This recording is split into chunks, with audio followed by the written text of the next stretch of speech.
ये लोग नमस्ते प्रणाम कैसन बनिया रउआ सब के हमारे चैनल विश्वा शक्ति फिल्म्स में स्वागत बाटे। रउआ सभी के बीच आज हम दूगो खुशखबरी लेके आइल बनी जा। रउआ सब के खुशखबरी देवे से पहले हम बता देवल चाहतनी, अगर रउआ सब अभी हमारे तक चैनल में नया बनी जा तो चैनल के सब्सक्राइब कर लीजा और बेल आइकन के दबा लीजा ताकि आवे वाला वीडियो रउआ सब के पहले पहुँच जाये। चली जा रउआ के पहल का हम न्यूज देवल जा रहा बनी। हम बता दी रउआ सभी के बीच कुछ दिन पहले एगो सावन के गीत भइल रही जवन वीडियो के बोल रहे साड़ी गिरिन चाहिए।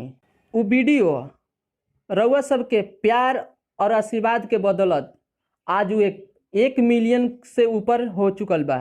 हम चाहतनी कि रउआ सब ऐसे ही प्यार और दुलार देते रही जाए ताकि ये गाना ट्रेंडिंग में जाओ। रउआ सब को हम बता देवल चाहतनी ये गीत के गैले रही रउआ सब के प्यारे दुलारे और चहेते गायक और अभिनेता प्रमोद प्रेमी यादव जी ने, और जो कि म्यूजिक से सजेले रही आर्यन शर्मा जी और गीत के लिखले रही कृष्णा बेदर्दी जी।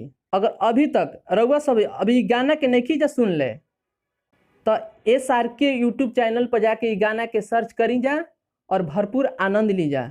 और दूसरका न्यूज ई बा कि 1 सप्ताह पहले एगो लोकगीत रिलीज भई रहे जौन गीत के एल्बम के नाम रहे यारवा रोवता, जौन की वो 11 मिलियन हो चुकल बा।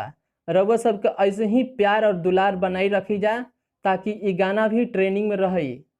रउआ सबके हम बता दी ये गाना के गैले भी रही अपन प्यारे और दुलारे गायक और अभिनेता प्रमोद प्रेमी यादव जी ने, और हर बार की तरह उनको भी इस गीत को सजाए थे कृष्णा बेदर्दी जी, और गीत के लिखले रही दीपक देशमुख जी, जो उनकी संगीत से सजेले रही JP तिवारी जी ने। बस अगर रउआ सब अभी तक ये गाना के नहीं जा सुन ले तो ये भी SR के म्यूजिक चैनल पर सर्च करी जा और गाना के भरपूर आनंद ली जा, अपन अपन प्यार हमके दी जा।